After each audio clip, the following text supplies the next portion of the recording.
Welcome to Newscasting Ancient Times. I'm here with Mark David Smith to bring you Brit Hadashah accounts as though they happened today. Welcome, everybody. I trust your week has been blessed and you've been a blessing to everyone you've come in contact with. Well, now Yeshua is raising the dead. Sandi, it can't be all that bad. Come on. You're right. It can't, but I believe it is. They're going to make a movie about this guy at the very least, and he'll end up on 60 Minutes doing an interview about his cult practices in public. Raising the dead, Mark? What are we missing here? At the bottom of my report, it says this report about him spread throughout all Yehuda and the surrounding countryside. Mhm. You think he had some people show up for his other events?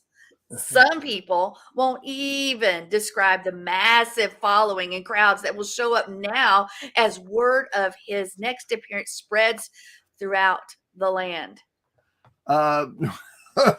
Don't hold back, Sandi. Say what you mean. I am, and I will. All right. So whoever wrote the initial report saying that Yeshua raised someone from the dead, let's just say, may have exaggerated just a wee bit. Maybe, let's just say, the dead guy was on his deathbed, not actually dead, but on the edge of dead. Maybe that almost rhymed. The guy was almost dead. I made it funny, Sandi. Hey, we weren't there. We don't know. Hey, I do know. When was the last time you raised someone from the dead, Mr. Smith? Huh? How many times have you witnessed someone raising someone from the dead, Mr. Smith? Huh? How many times? Well, of course, never. Why do you say of course? It's because, of course, you've never seen someone raised from the dead, and you've never raised someone from the dead yourself, because you can't raise someone from the dead, and no one else can raise someone from the dead either. Why? Because they're dead. Yeah, I get it. Okay, you raise some good points there, Sandi Lou. Let's take an actual look at the report we've received.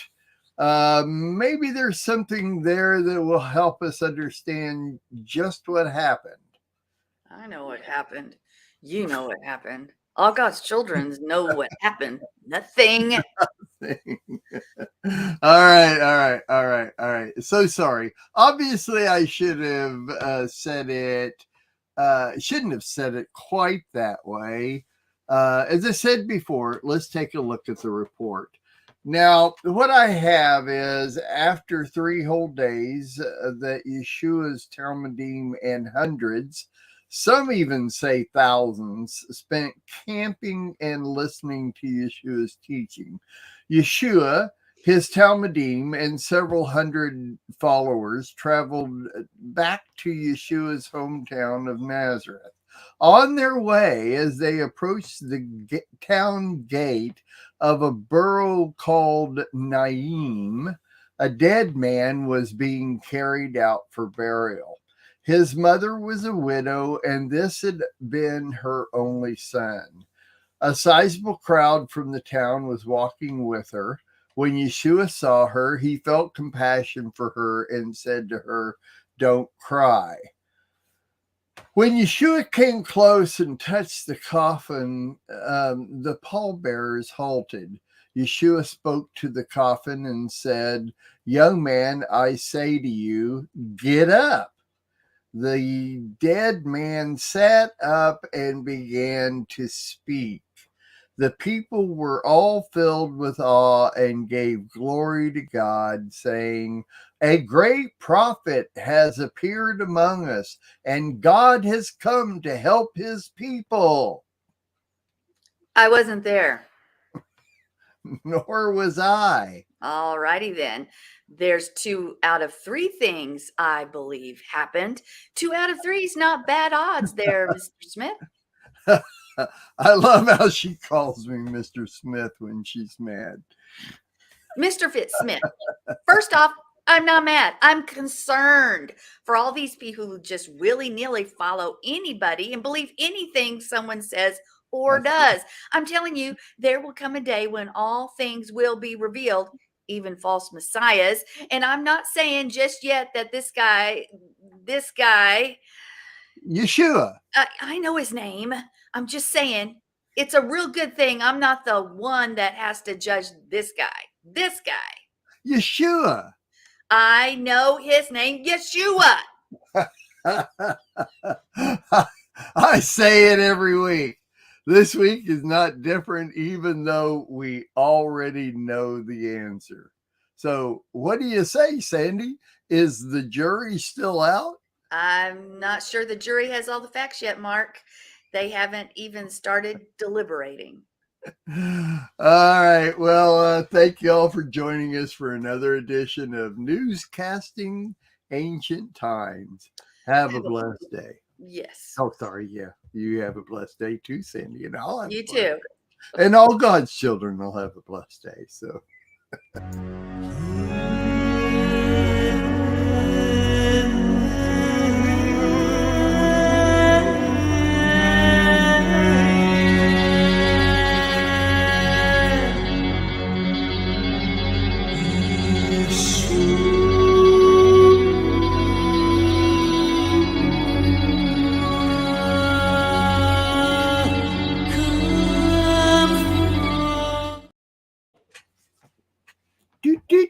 I keep wanting to hear the next part of that song move along. Yeah.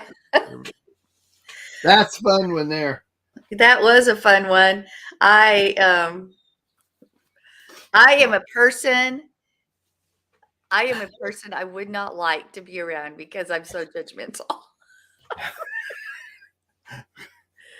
Well, you know what? I am opinionated. When I think I'm right, I think I'm right. So yeah. but I always leave room for the difference between you is you're verbal about it. Sorry to interrupt. Yeah, but that's right. That's right. And I am usually verbal about what I believe too. So actually it fits.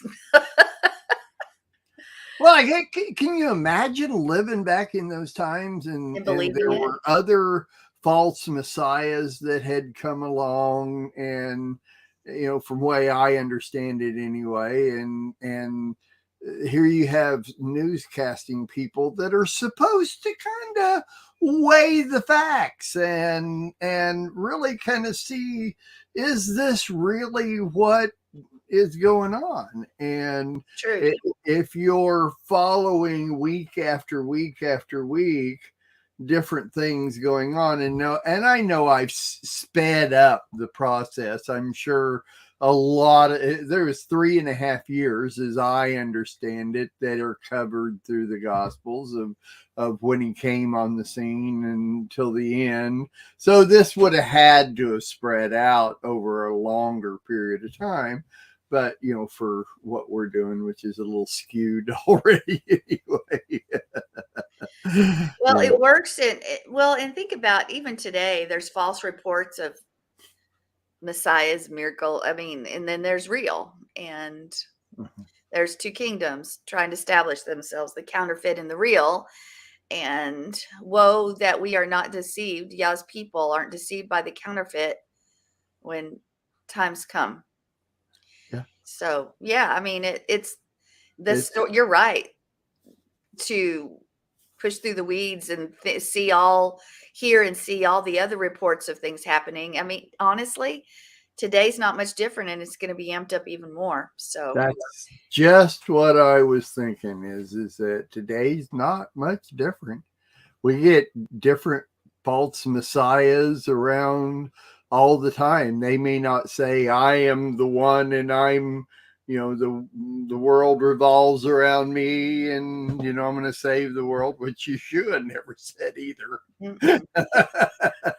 but was perceived. I think a lot of people perceive a lot of our leaders of today to be a somewhat Messiah. Messiah type. Yeah. But think about what the word says. The word says if he didn't come, if he didn't intervene, even the elect will be deceived. True. Very true. So we just have to be careful. Yep. Well, Know what the word says and do it. So yeah, we just have to be aware of the leaders of our time. I often say I'm just biding my time. well, we've also got to remember that Yeah. the enemy is out to steal, kill, and destroy, and that that there are going to be Yah is real, Yeshua is real, and we know his word, but the enemy's tactics are to mislead and deceive everyone. And so we have to know our word. We have to be intimate with him, know his voice, especially in this day and this hour. So very true.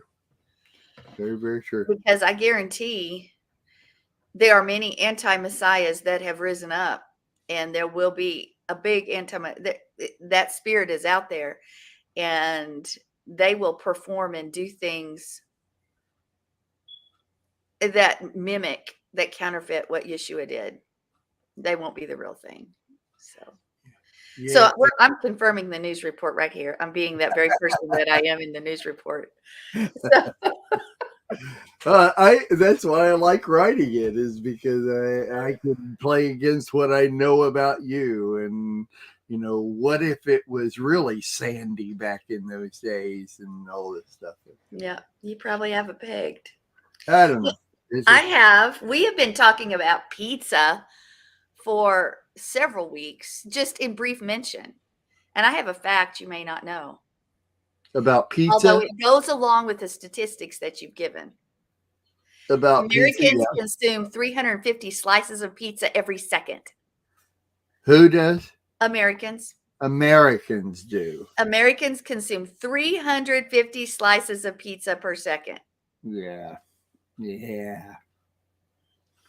Okay. I'm gonna be the non-conformist on this one. I don't know. Those are crazy statistics. I don't know. As much as many pizza restaurants that are out there, as many people that want pizza, maybe it's not so odd. But I do have another fact that I want to know if it's true. And it's fact, so I guess it's true. But I want to know if you've ever partaken. It says here, a restaurant in North Carolina has offered a tarantula burger. Ugh. Gross. Uh-huh. First, it's not food, but hey, North Carolina tarantula burger. Ugh. Yeah. He wiggled and jiggled and wiggled inside her. Oh, so the tarantula's still alive when you eat the burger? I doubt it, but just the thought. That hairy, it's just disgusting. Not only that it's not food, but the thought that anybody who eats non-food items would put that awful. Well, you do realize that tarantulas are not poisonous. They're just hairy scary. And they're spiders. If I see a spider, I'm probably going to say, John, or Mark, we're at camp. Come take care of this spider. Yeah. But a tarantula, that's a hairy, big, nasty thing. So what do you know about it? Is it an actual tarantula on a hamburger, on an actual I don't know if it's a tarantula on a hamburger, if they grind it up or what they do. I see. You just read the headlines and that was it. The headline is all I got. North Carolina has offered a tarantula burger. Yeah. I don't know about that. I live in the extreme south corner of North Carolina. As a matter of fact, you can't, 3 miles from here, you can't go anymore south. You'd have to get on a boat to go south from here. Does that sound odd to you? That to go south from here, you have to get on a boat to go any farther south?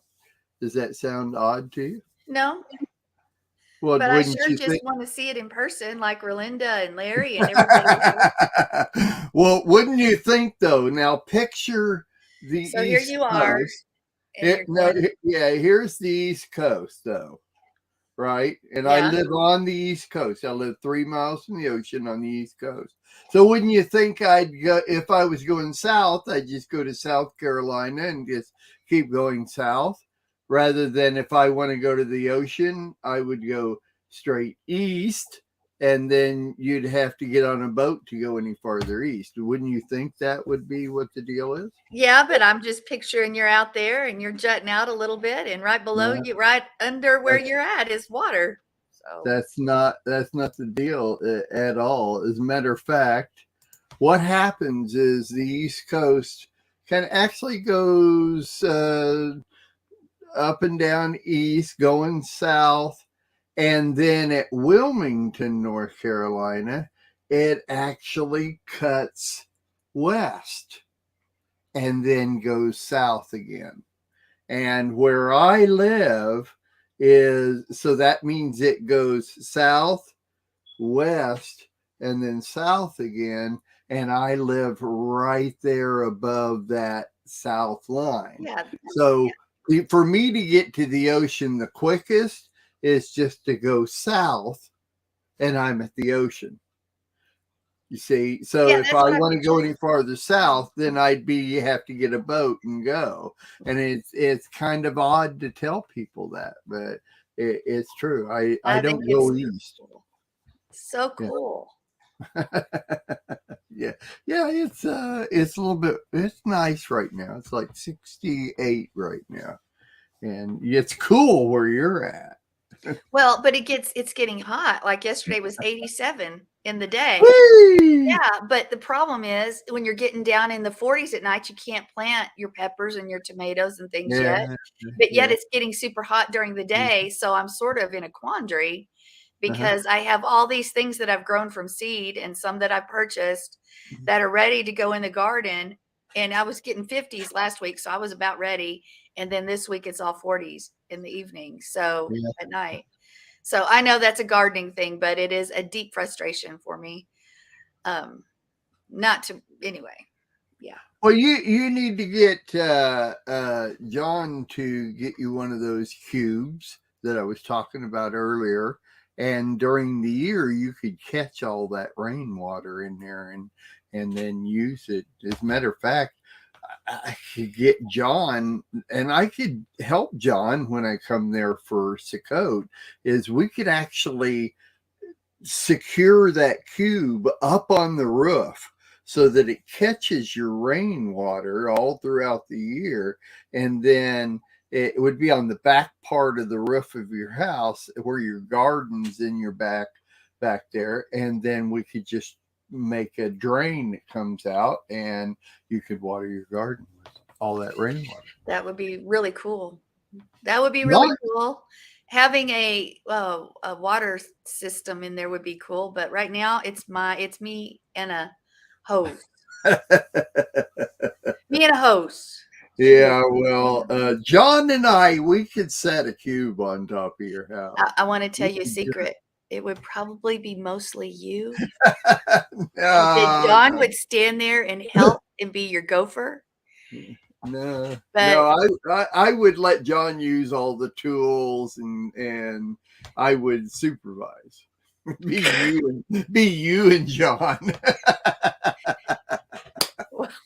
if it's like it's usually I'll already be at Sukkot by myself out there trying to get things ready. So he'll be the only Well, one there. I could be there a couple of days early. It'd only take a couple of days to mount that cube on your roof. So, and then all your neighbors would want one too. Oh, look, The Craigs have a cube on their roof. We want a cube on our roof. It's true. I already have people that come by and say, "Hey, if you would ever want to sell anything from your garden, we'll buy it." And I'm like, with a yard the size of mine, that garden's not really going to produce enough to sell because I like to can for the year and Uh-huh. all of that as well. So the likelihood, well, I don't know. I did get 100 plus tomatoes off one plant last year. So Off of one plant. off of one plant, but I made pasta sauce, hot sauce, Wow. all sorts. I made all sorts of things from that and all the other plants that I have. Yeah. It was a Wow. champion tomato. And I'd never grown one before, but let me tell you, that guy was a champion. So I I was just, shocked at the produce that came off that plant. yeah. So I it just was bought a couple of tomatoes the other day. Just what? bought a couple of tomatoes Oh, at okay. one of those places where you go. It's like a produce place on the Farmer's side market. of the farmers market type thing. We I would we love to have actually a went farm. we went out to pick strawberries because Oh, there's a place a few miles from here where you can go pick strawberries. I apparently we didn't look at the time and we got there late. You can only pick them up to a certain time or whatever, and so we ended up having to buy some instead of going out and picking our own. But it's one thing I do like around here. It's very produce minded, I and love that. everything is all grown around here. And being subtropical, I guess things grow differently here. And They so, grow great. well, here's another thing that most people don't realize, and we're only 3 miles inland from the ocean, but up to about 10, the way I understand it, up to about 10 miles or so inland, your topsoil of your ground, if you have topsoil at all, is only 2 to 6 inches, and then it's sand. And I mean, in our yard, which we have a half acre, I'll bet you up to about a third of our yard is kind of whitish looking because it's sand. But anywhere where there's like grass and ground, earth, you dig down very deep at all, even up to 6 inches, you're into sand everywhere. So how does that affect Adina's garden? Raised beds. She does raised beds, and we go buy the compost and Well, me and too. put in there. Yeah. But yeah, And that's what I do too, except for my same as strawberries. anywhere. Yeah. My strawberries I've found are much, much better on the ground. So all along the side of my house, I have tons. Not tons. That's an exaggeration, but I have lots. So. And I have a harvester named Amarillo that if I get to have one, that's amazing because she goes through every time she's here and she'll take everyone and eat it.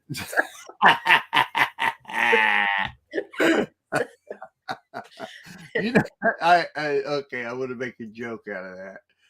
It's some kind of like an AI harvester, because AI computers, they take everything and they eat it, and then they produce their own whatever.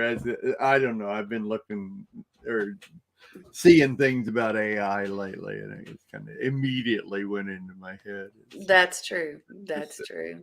So But you know what? If your grandchild is going to eat anything, because she'll do that with the rest yeah, too. She'll just take yeah.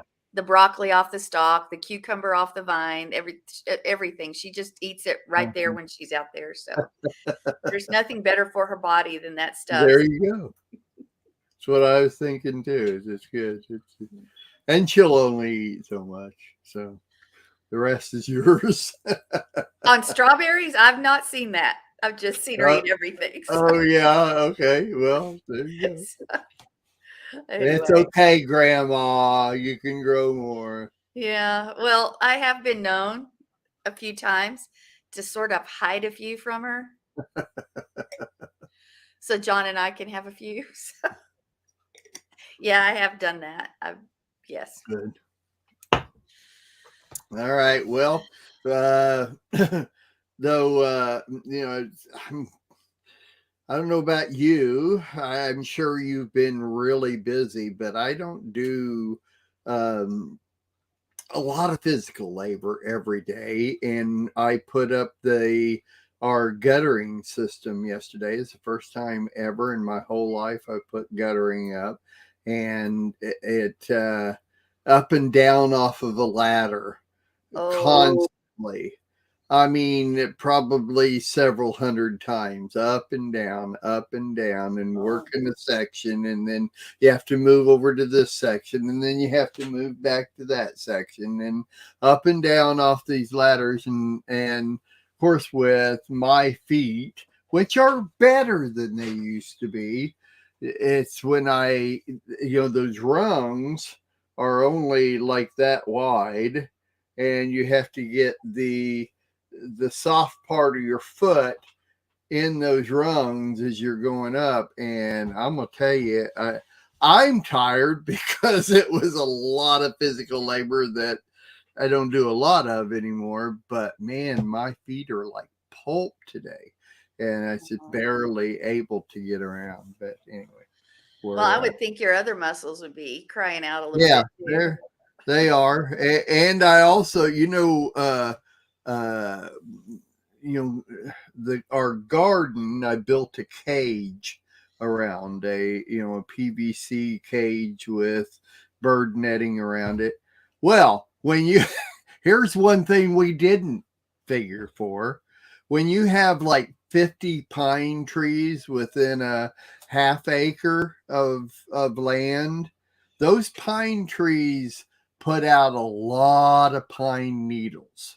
Okay. And pine needles are like 3 orange long needles that all kind of go into, they're like a pitchfork that you go out, right. One in the middle, and those are pine needles. So when you have this bird netting over the top of the cage, all of these pine needles fall down inside the bird netting. So now when you look at the cage, it looks like military camouflage. You've seen those camouflage nettings with the things. That's what it looks like. The problem is it also blocks the sun. Oh, that's true. So now no, there is no such thing as removing millions of these pine needles all through there. The only thing I can do is take that netting off and replace the netting. So probably every year we're going to have to take that netting off. I've already bought new netting. It's not expensive, but it's going to be some work. Anyway, and the whole idea is to keep the squirrels and other crawling animals out. So once I take the roof off to replace it, I've got to do all that within one day and stay right on it and get it covered and sealed off and everything. So I'm looking forward to my next big project. Yeah. So anyway. Work never ends. The work keeps piling up. Yeah. Do it now before it gets 100 and some degrees. Well, what you just reminded me of, though, is that I have to buy new shade cloth, and I forgot about that, and I haven't even put it out ordered yet, and it needs to be up by the time it gets 90 degrees. So now when you said replace the bird netting, I was like, oh my, I need to get that shade cloth. Yeah, thank you. That you just spurred something that needed to be done, and I'm actually glad you did, because it's about time to use it. So yeah, there you go. Well, I'm so happy I could help. All right, we're gonna jump over to our second third of the show. Sandy's gonna give you a little spiel, and then we'll talk about it. So we'll be right back.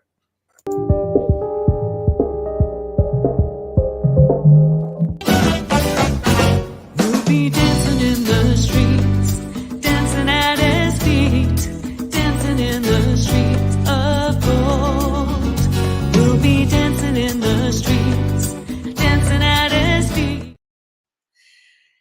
Well, here we go again. We're going to talk about something that probably you've experienced or someone else or you're experiencing even as we speak. And that's battle. That's being in a battle. And I want to tell you, you've got someone in the fight with you, which that's encouraging. If you've ever been in a battle and you're like, I'm all alone, but guess what, folks? You know this. You're not alone, but you may have a difficult battle ahead of you. And it's time that we encourage one another when we're in the battle, which we are because we're soldiers, right? Yah calls us an army. So we are constantly in battle because there is one kingdom fighting another kingdom, and it's all around us. But Yah has given you everything you need to be victorious in what? In every battle you're ever going to face. Now, what do you mean by that? Well, we're going to talk about that, but I want you to always remember that Yeshua has already won the victory. What you are doing is you're reinforcing those victories as you battle, as you wage war. And you do not wage war as others, for your weapons are not carnal, right? They're spiritual weapons that are mighty to pulling down the strongholds. So remember that the battles we face, even though it seems physical, it's spiritual. And we've all heard that and we know that. But sometimes in the midst of the fight, sometimes in the midst of the struggle, we forget. And we think that opposing force is that thing that's standing in the way, or that ruling, that person, that institution, whatever it might be. And it's really not what we're fighting. So, do you live a defeated life? Do you live in a way that you say, well, I've just got to grin and bear this because this is the way it is? Maybe you don't understand the truth of Yah's word, and you don't understand that Yah has truly equipped you. He's given you the battle plans. He's given you his word, but he's also given you himself, Yeshua, and he's given you the armor, and he's given you praise, and he's given you so many other things. But we still have this tendency as a people sometimes to just live in the battle, defeated, and just waiting for the next blow to come, whether it's in your relationships or your finances or whatever situation you're facing. You don't have to live defeated, because what you have is more powerful than the enemy that you're facing. So you don't have to pretend that everything's okay. You truly need to believe it in your heart. Everything's going to be all right. Everything's okay, because I've seen the victor. I know the victor. I know the victory's already won. I reinforce it. And when you remember that, your stance and your idea of who you are, or whom you are in this battle is going to be different, because you won't see yourself as defeated, as just going with the blow and the winds that come your way. You'll see yourself as the mighty victorious one through Yeshua, our Messiah. So stop living a defeated existence. Stop being willing to just sit back and let one thing hit you and then another, and you just stand there or sit there and you take it. Yeah, the seasons of difficulty will pass everyone, but you do walk through the valley of the shadow of death. We're not supposed to camp out there. And Yah has made you more than a conqueror. Romans 8:37 says, yet amidst all these things, we are what? More than conquerors. We are more than conquerors. More than conquerors. Do you really understand that you are the one that overcomes? That actually it's not you, it's Yeshua in you. Yes, we understand that, but you partner together. Yah always wants us to be in this thing together. In fact, oftentimes those mountains and those things stand in the way because we refuse to take action ourselves. And he's equipped us. Do you think he's equipped us so that we just sit back and let everything come our way and wait for something else to come along and take care of these situations for us? He equipped us so we go out and we fight, but we know that we have someone in the fight with us. We do always have someone in the fight with us. So when you know that Yah has already given you the victory, you're going to approach everything that you face, every battle that you face differently, or at least I hope you do, because it's important to understand one more time that those battles that you face are spiritual. Even though there is physical manifestation of that thing, you need to be on your knees. You need to be speaking out the word. You need to be calling things that are not as though they were, are as though they are. You need to be breaking every curse or every demonic stronghold that stands in the way. You do that. We do that. In fact, what does the word say? The word says no weapon formed against us shall prosper, right? And every tongue that rises up against us, we condemn. That's our heritage. We, does that mean Yeshua does it? Yah does it? No, that's you and me. We condemn. 1 Peter 5:8 says that the devil does what? The enemy, Hasatan, goes about roaming like a roaring lion, seeking whom he may devour, to seize, to take hold of. He's looking for someone that's alone, someone that's living defeated, someone that lets Amalek come alongside and just whoop him up the side of the head. But he's not trying to make us fearful for that. He's trying to make us realize that there is an enemy and there's a kingdom that we are fighting against, that we aren't just living on the by and by, that we're at war. And when we understand that this battle is spiritual and we know that there is a true enemy out there, then we will wield the weapons that he's given us. And they are weapons that are mightier and more powerful than anything the enemy can throw at us. First off, let's remember his word, Yeshua. Yeshua is the word made flesh. We use that word. We declare it. We decree it. We praise. We sing, because Judah always goes first. Praise, calling things that are not as though they are, making sure our words line up with his word. And we could go on and on over that. But I want to give you some more encouragement, because we have a Yah who is our shield. He is the Magen. Yehovah Magen. We need to remember that. Now, there's scripture over and over. I'm just going to read you a few that reminds us, because if you are shielded, what can come your way? If you have a shield in front of you, what is going to hit you? Because remember, you've got someone else in the fight. It says in Psalm 18:2, my shield and the horn of my salvation. Psalm 28:7, Yahweh, my strength and my shield. Psalm 115:9-11, our help and our shield. Yahweh, our shield. Psalm 59:11, Yahweh, Elohim, a shield, our hiding place and shield, my shield in whom I take refuge. And of course, we look at Genesis 15:1 and Ephesians 6:16 and Psalm 91:4, and we see this talk of a shield even more. So let's look at this word Magen real quickly. Just break it down a little bit so we could truly understand what this means, because the Hebrew pictogram helps us identify what Solomon meant when he was talking, and when he talks about the Yahweh as our Magen, our shield. So let's look at it. How's it spelled? It's spelled with a mem, a gimel, and a nun if you take the root. And of course, the mem is the waters. Waters can be chaos. Waters can be the womb and birth something. Waters can also represent the springs of life, like a pleasant stream. But if you understand that as it represents the word of God that brings life, or the living waters, if you look at it from that direction and you stick it up next to the gimel, which means to exalt and to lift up, or maybe lift up the name of Yah, and then that noon, which is life and activity, that seed. You can get this information in these pictures, and you will see the purpose of the shield, of the buckler. And that's a whole nother thing. And I've done a series on that, by the way, folks, and you can go and listen to it.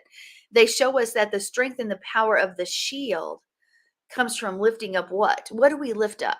Just as I've spoken before, we lift up the word of God. And here are the living waters that bring forth life. Though that's the word, the living water. Out of our bellies shall flow living water. Out of our bellies flow the word of Yah. So we look at this shield, this Magen, and we understand that it's a protector. Indeed, Yah is what? Our shield and our protector. And we also have this similarity with the word nagan, and which means music, or music played on a stringed instrument. And since we're talking about the Psalms a lot here, we understand that David was a musician. David retreated to that source of shalom with his song as he worshiped Yahweh, as he praised Yahweh. So David is not only saying that Yah is his protector, but Yah is his source of peace, his source of shalom in trial and struggle. Yahweh is his song, because he is the victor. He is the shield. So we also want to understand that a shield isn't only compared to Yahweh, it's compared to kings and tribal leaders. If you look at ancient Near East culture, the princes of the people have gathered together, and the people of the God of Abraham, for their shields of the earth belong to God, and he is greatly exalted, Psalm 47:9. And there's several other scriptures that we can take along with that. But if David was himself considered to be a shield to his people. As the king, he was a shield to his people. How much more is Yahweh, is Yeshua, the shield for us, for you and I? How much more? Because Yeshua is king. He is Yah. So the son of David has been anointed to reign on his throne, and he is a shield. If what? If we trust in him, if we let him be a shield, he is our shield forever. So the shield, what was it? If you look at culture back then, it was it was very defensive. It was a defensive weapon or a defensive means against attack. So even in Roman times, and I know when we're looking at this, we oftentimes think of Roman, but we can also go back to the armor and look at the high priest. But here we're specifically talking about a shield, and the shield was a height of about 3.5 feet. So when you put it in front of you, it was going to basically cover every part of you. Nothing could penetrate or come near you. Oftentimes you saw them in fighting would take their shields and they would put them side by side and even above. So no arrow, no dart could penetrate. That's why it's important, folks, that we walk as living stones and together we fight the battle, right? Side note. Yes, but we've also got to remember, if we're completely protected with this shield, that what is that shield? One more time. Well, that is Yeshua. That is his word. That is him himself. And he loves us, and he's going to protect us from the attack of the enemy. So we need to believe in him. We need to gather together in intimacy and believe in his awesome power, because he will deliver us. He has delivered us, but he's given the weapons so that we participate in that deliverance, that we take hold of him and are sure in our faith, and we walk forth understanding that he is our shield and he is our buckler. The enemy does not fight fair. He's never going to fight fair, but we don't have to worry about that, because we're not alone in this fight. We have someone in that fight with us, and it is Yeshua. So what is one of the best ways to win the battle is we draw close to our King. We draw close to Yah. We draw close to him, so that we understand that it's not in our own strength, because we're no match for the enemy alone. It's not going to happen, but we're not alone. We have someone else in the battle, someone that's going to stand there and take care of those things that the enemy would try to throw away, though we are participants, because we have to wield the weapons he's given us.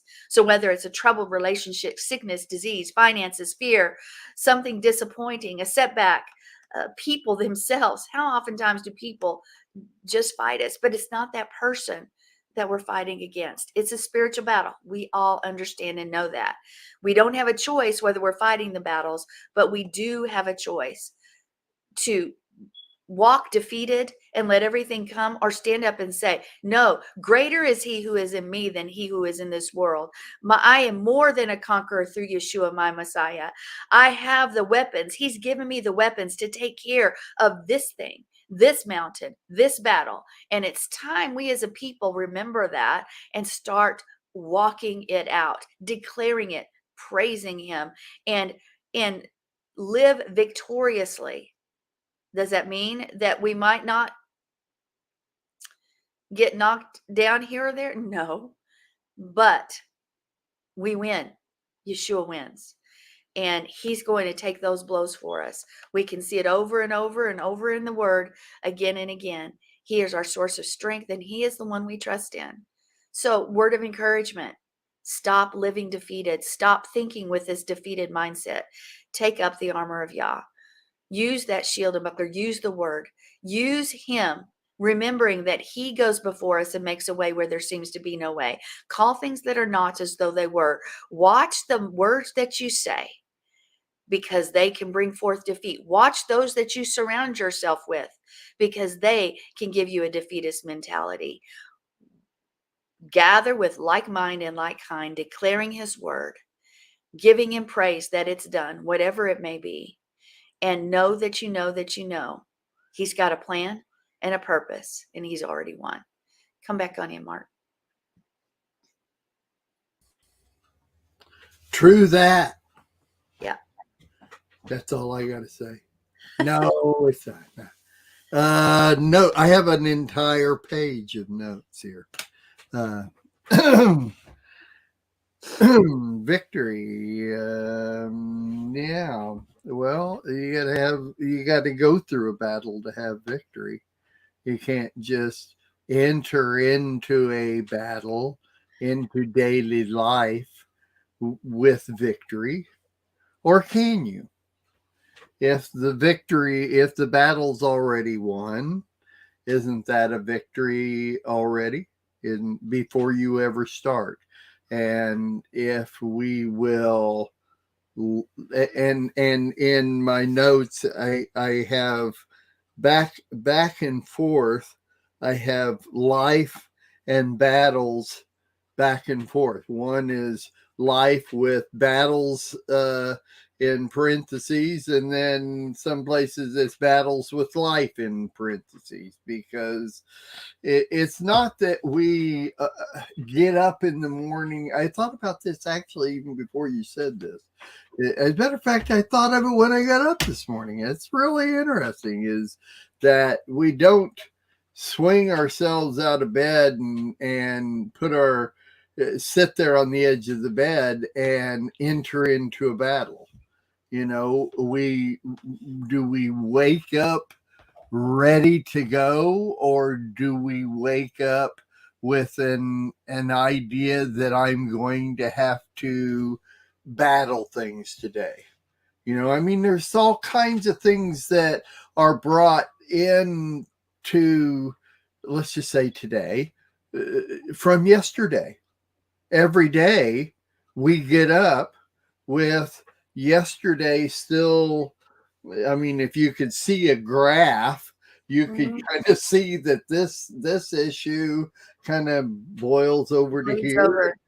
Yeah. There's layers, and you know, the whole thing. So do we get up with a defeatist attitude or mindset, if I may? I haven't used that word in a long time. Those are old preaching words there.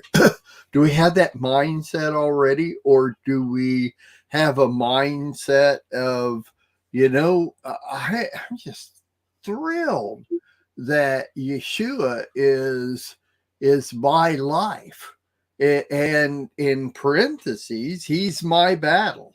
And so when I'm going through whatever I'm going through, and maybe it does linger from one day to next, you know, that we know that we're already going to be there, but we also know, and that's a hard thing to recognize, is that the battle is already won. That is not a normal everyday mind occurrence. Let's put it that way: a mind occurrence that is lived out in day-to-day life of I'm gonna put regular people outside of the Lord. You know, the battle is already won. What battle? We don't think of them like that. We only kind of think of them when we're walking with our lifestyle, with the Lord, which is a lifestyle.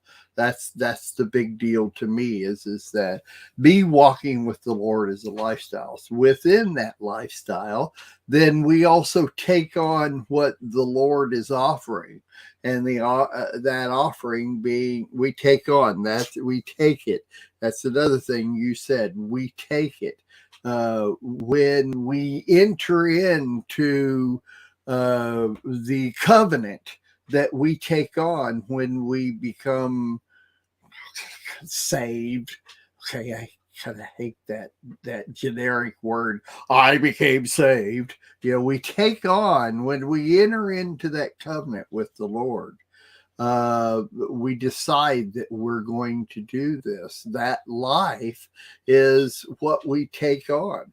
And so now it's a new thought pattern of, you know, when things come against us, we call battles now, you know, then we're also thinking differently, because before we were within this covenant with the Lord, we thought of those situations and those issues and what we call battles now. We didn't call battles. It's just that uh, it was a defeatist, almost defeated, going into any problems and issues that we have. Whereas as we come into the covenant that we're in, we get to learn the process of relying on the Lord, that he is going to help us with our mindset of how to get through those situations in a different way than what we were before we entered into the covenant. And a part of that is issues and things that we go through.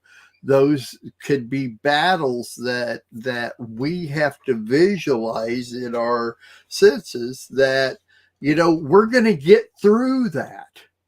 We are going to get through. There's another thing that is different with me than the years ago when I didn't have the Lord, is that there was always kind of a little bit of a worry of whether or not I'm going to get through it or not, or what's going to happen, or do I even see the end from the beginning, or what I'm going through.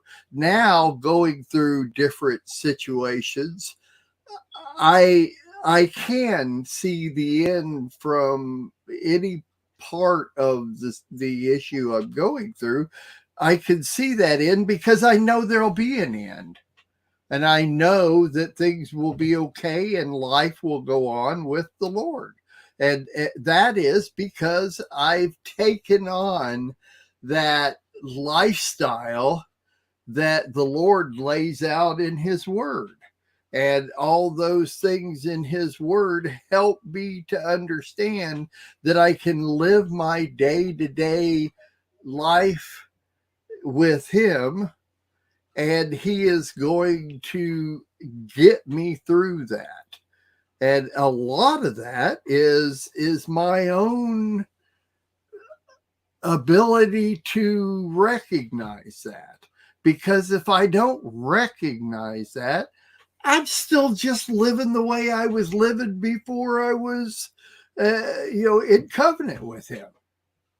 So what's the difference? The difference then is that at the end of my life, I get to be with the Lord and all this kind of stuff. Well, that's not what it's about. The day I die is not what living is about. Living is the here and now. See? And I think so many people just their covenant with the Lord, or their being saved, is that they get that end result. Okay, the end result is when I die, I get to go be with him. But now, while I'm here on earth and living every day, is not much different than it was before I got saved.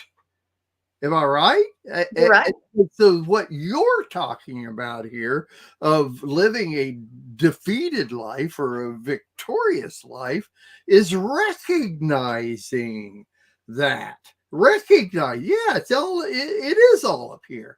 But we have to recognize, and we're not going to recognize it unless we are looking into the Word of God, the lifestyle, our Bible, our everything that's in the Word of God is our lifestyle.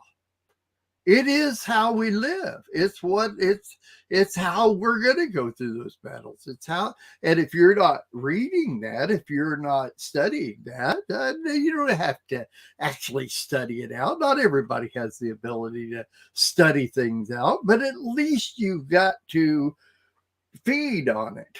You've got to get it in you so that you're living now. I'm living now, and things are different than they were before the covenant, and they are different than the end result, the death day.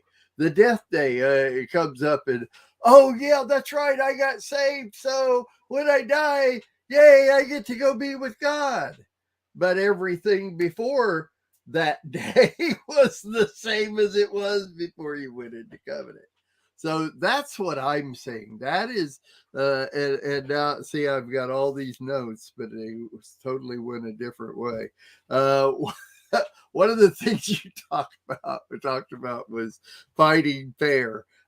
It of all the years that I sat with Monty Judah, years and years and years I sat and listened to him every week. He and I were good friends. We talked about several different issues.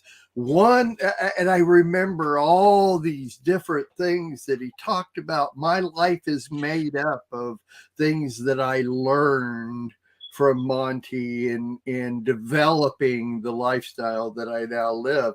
But one of the things he said is that God never said things were going to be fair. Never said it. There's not one word in the entire Bible, anybody's Bible, any Bible anywhere, any translation. God never said life was going to be fair. So, and they never said God would be fair either. He never said, I'm fair. And that's one thing that helps me get through any situation, whether everything's going great or not going great or whatever. Those words do help me continuously realize that things just aren't fair. You know, they are what they are, and you have to deal with them based on the word of God and what Yeshua has set forth and the life that we live. That's where I sat with it. So no defeatist attitude here. Victorious in just everything. So, But imagine when you go, let's back up. If you go into something and you already think you're defeated, what's going to be the end result? Defeat. Right. But it's just like when the Hebrew people left Egypt, they still had that slave mentality, so they acted as slaves.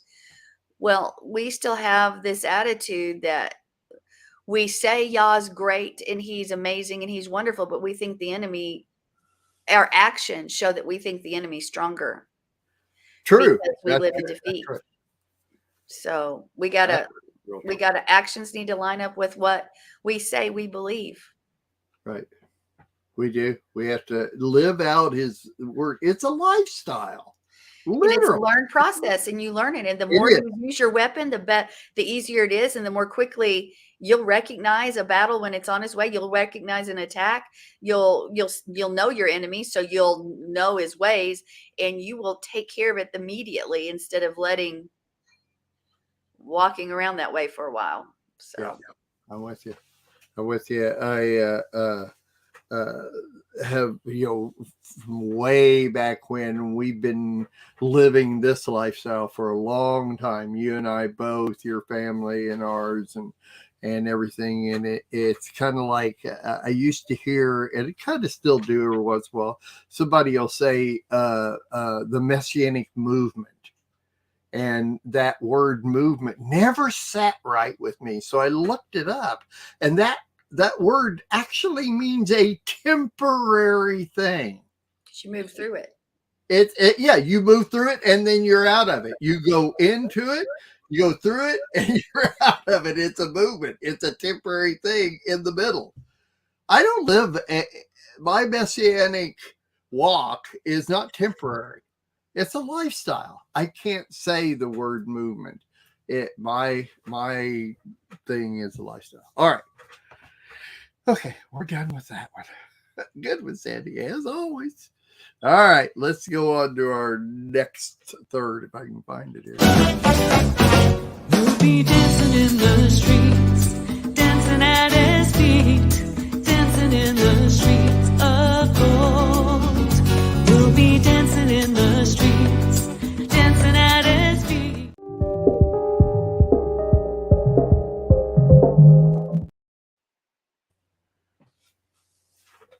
Hi, Sandy.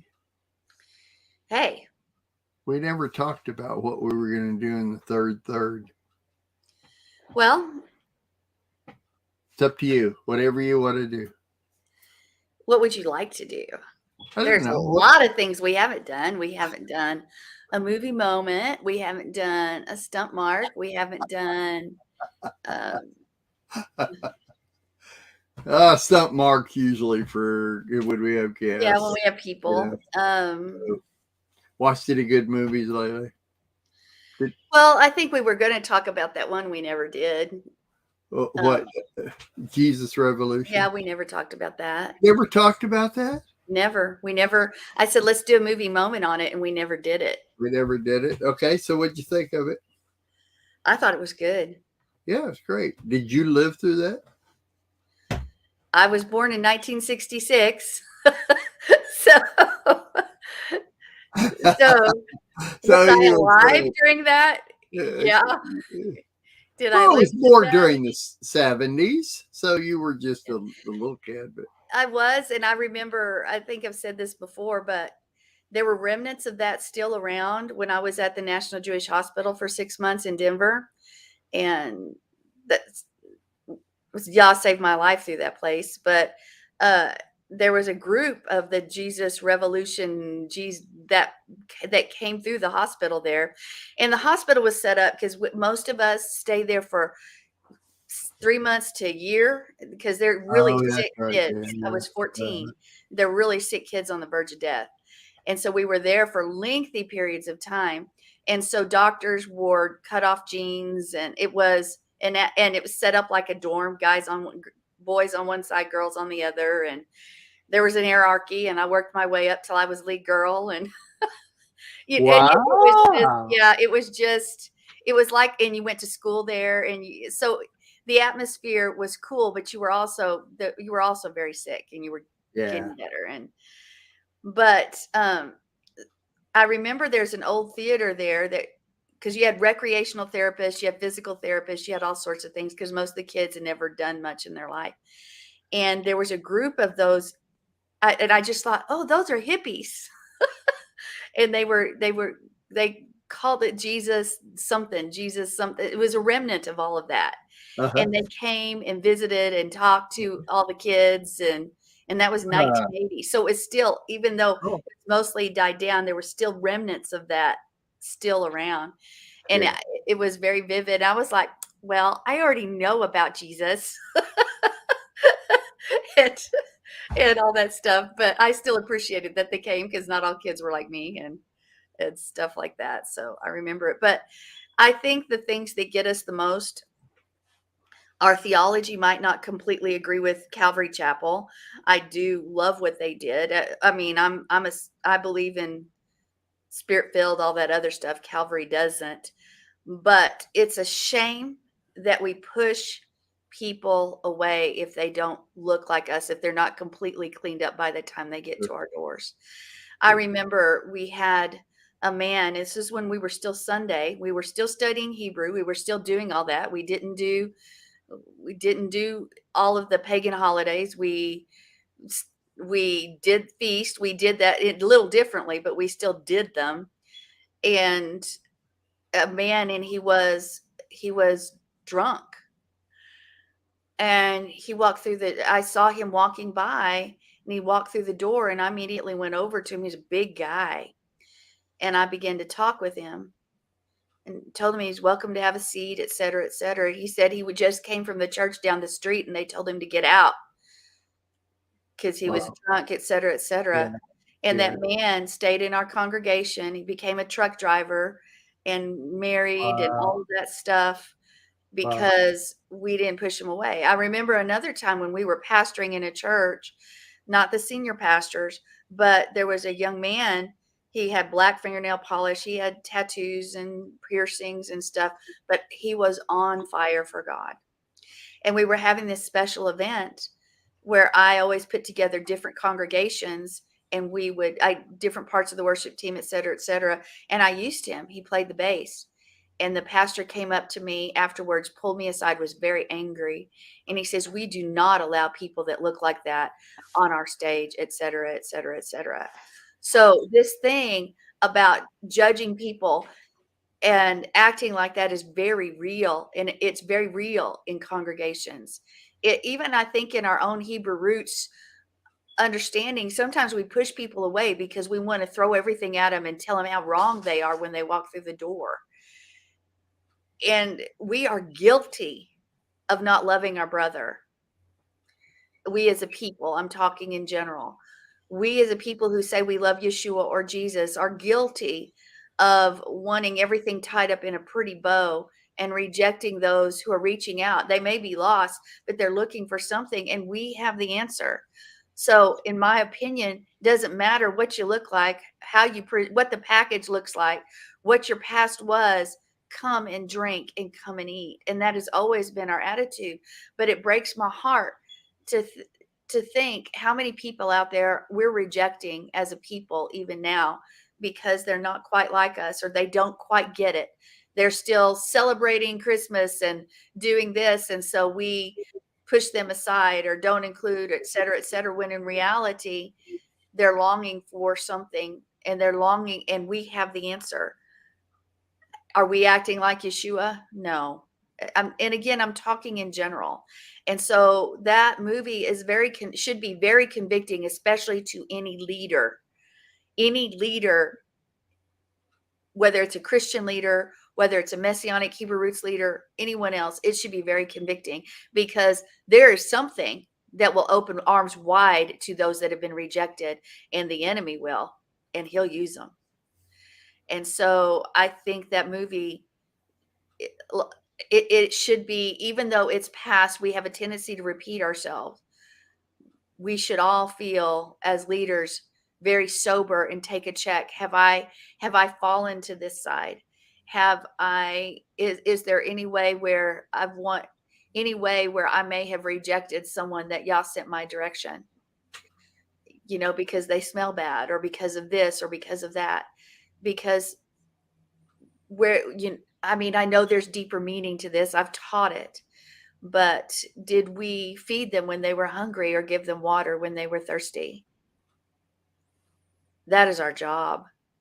We are supposed to go and heal the sick, make the lame walk, the blind see. And of course, there's spiritual to all of this. Raise the dead, again, spiritual and physical. But we're also supposed to have acts of justice and feed and water and disciple nations. Well, the nations are around us. Are we doing that? And so that movie is Cool. To me, it's just, as a leader, as a pastor, it's just a reminder, hey, check yourself. Where have you failed? And then it breaks my heart to think of all those rejected. That's why prison ministry here at Life of Worship is a big deal, because most of those guys are rejected, and ladies. They've been rejected, thrown out, and people don't understand that a good part of people in the prison system should never have been there. And it's only by the grace of Yah that you're not in prison. Not meaning you, Mark, because the system would have all of us behind bars. And then when you come out with that stigma, and unfortunately that stigma remains with them. And here we are, we're judging that group of people. We're judging that group of people that's in legalized slavery. Wow. Yeah. Wow. Very good. That's real true. I makes me always think so. The pastor or anybody that, like in that movie where Chuck Smith's people were rejecting the hippies that were coming in, it's the first thought would be an extremely simple: would Jesus turn them away? Would if he was on the street and met somebody that is, has not bathed in a month, or and is all messed up, or doesn't have shoes or socks? Yeah. I can't be around that person, or whatever, Anyway, that's my first thought. I did live as a hippie during those days, but I never got directly involved with that movement, or the people that were doing all of that. I was very aware of it at my time, but was not directly involved. Though, did you know that here on the Lamb Network, there is somebody that was directly involved in it and is doing a show here on the Lamb Network? Who is that? Randy and Sherry Lush. Sherry does a show called Light of Torah, and they knew Chuck Smith personally, was involved in all that, and actually went to Israel with Chuck Smith. And it's in Israel that they learned of the messianic lifestyle and all the different things. They came back to the United States and started studying it out, and have been messianic ever since, but directly because they went with Chuck Smith to Israel. See, what a great testimony of that.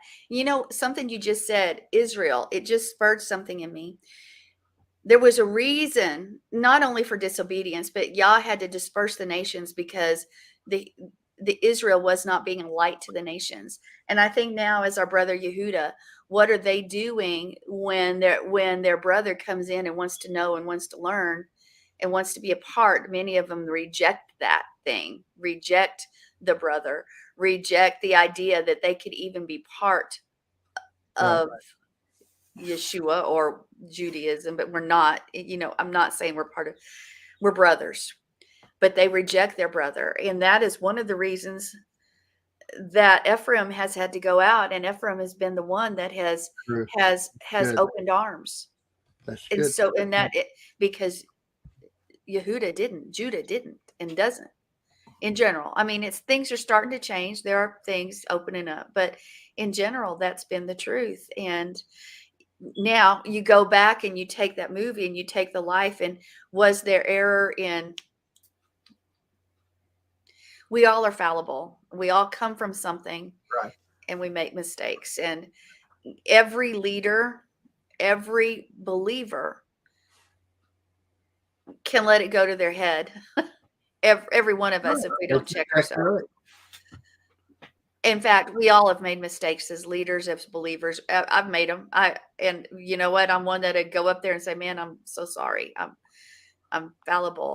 I messed up." But we can't. When someone makes a mistake or when someone messes up, that's doing what they think is right. We don't throw them under the bus and kill them, so to speak. We need to walk it out with them because we've been there as well. So I just thought, I have heard, like, my mother hated the movie, and I don't know. She said I lived it. Yeah, she said I lived it. So she was not in that. She was married with kids. I haven't talked with her about it. I'm going to see her on Friday, so I'll ask her why. Yeah, I'd like to know. Because when I went there, both John and I, in fact, John's words were to me, he says, it's very convicting. Those were his words about the movie. And I said, well, if you feel convicted, write everything down, because we need to have an action plan. Yeah. And we can learn from everything. And to bring that to light in this day and this hour, I don't think it's a mistake in the timing of the movie. And yeah. We need wow. That's interesting. Okay. How interesting. Well, I highly see, no matter when you see Sandy and I talking about this, because this will be a segment that will play, who knows, 10 years from now. But at any point in time, I highly suggest watching the movie and getting actually, it's just a history. It's just a history movie of certain things that happened during a period of time. And, even if you're past that life, I don't live that lifestyle anymore. I now live the messianic lifestyle. I don't live as a Christian anymore. That movie is still those people believe the same basic understanding that we do. It's the same thing. So don't discard it because you're not a Christian or don't live a Christian lifestyle. Don't discard it. Go watch the movie, rent the movie. Right. Great. See, it upsets me when people do that. First off, in the I 60s, in agree. the 70s, when that was prevalent, Hebrew roots, Messianic was not. And That's true. sometimes, Not I mean, not prevalent. I'm talking widespread. right. Exactly. And here's the problem is that sometimes those who believe in the 10 commandments but don't understand number 4 and etc. do better following the commands than those that claim to be Hebrews or Messianic people, because a lot of the Messianic Hebrew people, I still find them picking and choosing which commandments to True. obey. That's So true. they are no different. They are no different. And it's just like our brother Judah. Stop. We as brothers, Jews, Hebrew roots, Messianic Christians, we need to stop noting our differences and start loving each other. And maybe out of that action, when we're gathering together, instead of splitting hairs, we'll find a powerful force that can be reckoned with our King, and we'll move each other's hearts.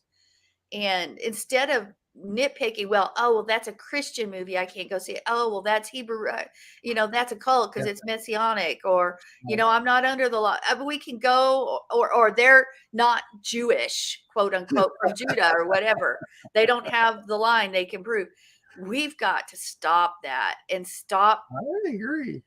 It is so ridiculous. And when I hear, do I agree with everything that goes on in the church? No, but there are a lot of people that are still there that love Yahweh.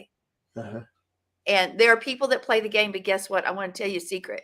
There are people that are playing games in Hebrew roots and Messianic too. Oh, of course. Big time. So why are we pointing our finger? And that battle is won, by the way. It really is. We went, Don and I went to see the movie in the theater with another couple that we're good friends with in the area. They live about an hour from us. And matter of fact, Larry Sigari, who is on the Friday Reason, Let Us Reason Together Friday edition with me and David Weiss, he and his wife went to see it with us. Now, all 4 of us came from completely different backgrounds, especially when it comes to this movie. And Larry was raised Catholic. He didn't have a clue any of that ever happened at all. It just passed right by him. And so we had a great discussion on it, in that it was just a piece of history for him.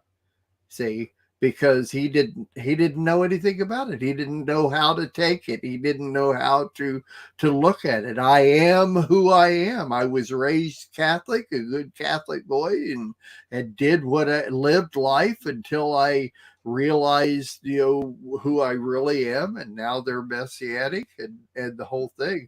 So there are as many different ways to look at this movie as there are people and the way you were raised.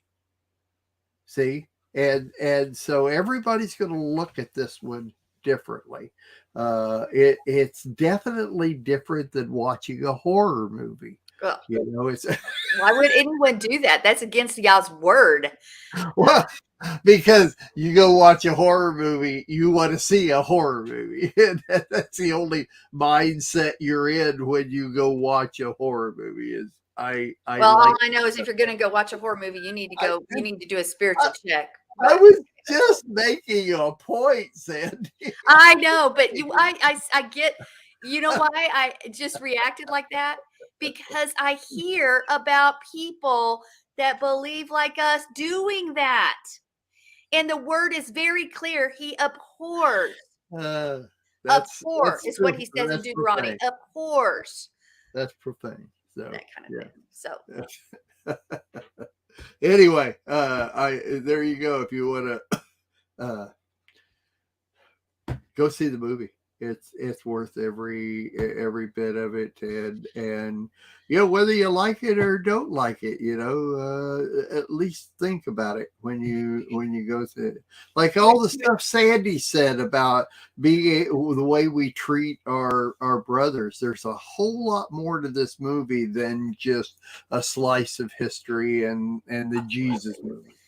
I didn't realize the extent of the history, but so I learned so much from it. I learned how the Calvary Chapel movement, congregation started. I learned about the people. I learned that what's the guy, the one who plays Jesus in Chosen? What was his name in the movie? I don't know. Oh, well, anyway, his character, which isn't a character, was true. He went on and hung out with the Vineyard people, which is the spirit-filled, the music and all of that, which is really where Vineyard music began. So that fascinated me to find that out. You have to do a little bit of research after to find all that information.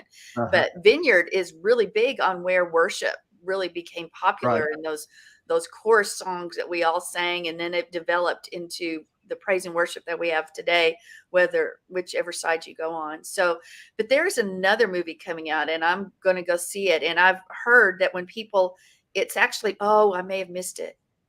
I did miss it. I've heard that when it played in theaters, people were delivered. It was about deliverance. And which one are you talking about? I can't remember the name. I'd have to go pull up stuff. Is and we it don't the have new time for it. Left Behind movie? No, it's no. There is a new Left Behind movie. Yeah, it's not that. I've heard that when it's played in theaters that people have actually been delivered because it's on that subject. And it's a movie, and I was going to go see it, and I put it down, and time has slipped away, and I missed it because I think it was only going to play for 2 days in Amarillo, and I'm pretty sure it passed. So I'm frustrated about that because my intention was to go see it. So not a clue. So folks, ignore what I said because it's probably passed in your area too. So I'll find out what it is, and maybe we can watch it and talk about it or something. So I'm with you. So did you put together a top 10? Yes, I did. And I read one of them and I said, I've read that before. Oh, so really? I don't know if I read it years ago with Sherry and Joe or where, but I know some of this I've done, if not all, I've done before. When I first started reading a few of them, I was like, it was new. So yeah, it may just be some repeat on a few, or it may be all, but we can still have a battle. Well, I could. I was going to say I can save mine if you want, but go ahead. It is 9:53. We're going to do a battle. We're going to try to figure out. We've got a few minutes. Okay. We got 5 minutes tops. All right. Even that much. So, go ahead. What's your number 10? You're getting old when you stoop to tie your shoes and wonder what else you can do while you're down there. I did that with you before. Yeah. That is a George, not George Goebel. That is a saying by one of the old guys that like with Bob Hope type people used to say. I used to say that all the time. So okay, here's my 10. Number 10, NASA Space Center. You know me, I just give things and you're supposed to figure out what they are. We're gonna need to hurry this up if we're gonna things owned by the government now. I think yours is old people. No, the top 10 things old. Okay, what's 9? Number 9, eat a live toad first thing in the morning and nothing else worse can happen to you for the rest of the day. Not a clue. Number 9 with me, nachos. Things beginning with N. No. Oh no, they could be. No, but that's not it. Okay, number 8 for you. If you can remain calm, you don't have to have all the facts. No, I don't know. Number 8, chili.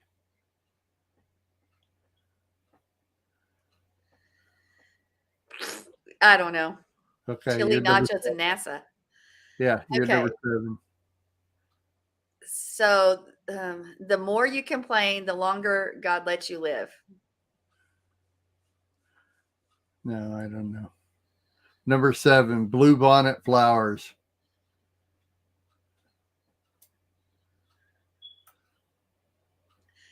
Things originating in Texas. Top 10 things Texas is famous for. I got it. You got it. You got it on number 7. Well, bluebonnets, because we're famous for bluebonnets. It's bluebonnet season right now. Actually, as you get higher on the list, it's easier to figure this one out.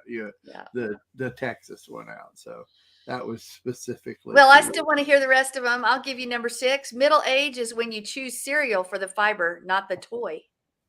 Things about getting old. It's all the same to me. No. All right. My number 6 was oil. And we got to go. Oil. So we got to oil. I got oil, cowboy boots, barbecues, longhorn cattle, rodeos, and the Alamo. Yeah, that would have all given it away. I'm glad I got it on bluebonnets. When you said bluebonnets, I already knew NASA was Texas. I didn't know about nachos, but we're famous for chili too. So once you said bluebonnets, it finalized it. Well, here's my number 6 or 5. Families are like fudge, mostly sweet with a few nuts. Okay, keep going. Number 4, the best way to keep kids at home is to make the home a pleasant atmosphere and let the air out of their tires. Number 3, reason to smile. Every 7 minutes of every day, someone in an aerobic class pulls a hamstring. Okay, I'm lost. I have no idea. Yeah. Number 2, there's always a lot to be thankful for if you take time to look for it. For example, I'm sitting here thinking of how nice it is that wrinkles don't hurt. Okay, number 1. Raising teenagers is like trying to nail Jell-O to a tree. Being a parent. Great truths about life.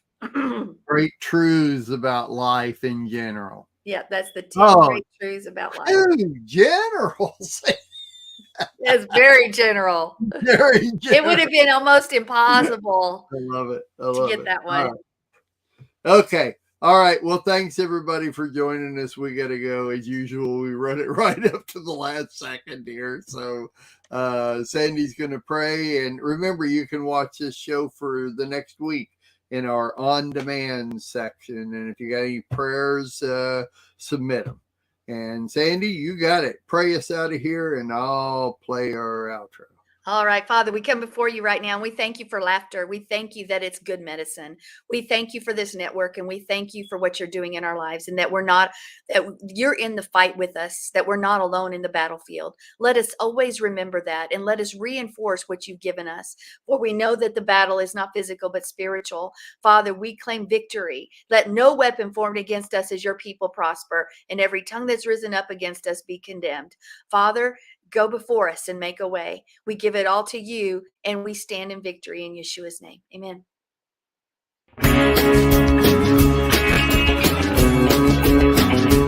We are richly blessed to bring you what we believe is the fullest, most diverse, yet up-to-date progressive teachings, discussion, and prayer programming you can find anywhere on this planet. Be sure to take the tour of the MessianicLambRadio.com website. I'm Susan Hugie, thanking you for joining us on the Messianic Lamb Video Network.